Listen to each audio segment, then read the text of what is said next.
অপূর্ব দত্তের লেখা বাংলা টাংলা। অ্যানুয়ালের রেজাল্ট হাতে বাড়ি ফিরল ছেলে। মা বলল, কোন পেপারে কত নাম্বার পেলে? হিস্ট্রিতে মম 84, ম্যাথসে 90। মা বলল, fantastic, just like a hero. সায়েন্সে dad not so fair, only 69। ইংরাজিতে 92, অল টুগেদার ফাইন। জিওগ্রাফি পেপারে তো 100-এ 100, ডুবিয়ে দিল বেঙ্গল, ভেরি পোর গ্রেড।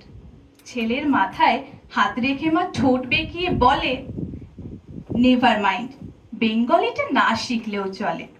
বাবা বলল, বেশ বলেছ বঙ্গমাতার কন্যে, বাংলা টাংলা আমার মতো অশিক্ষিতের জন্য।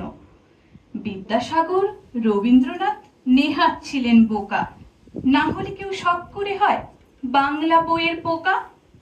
মা বলল, চুপ করো তো, ওর ফলটা কিসে? স্কুলে কেন বেঙ্গলিটা পড়ায় না ইংলিশে? নমস্কার।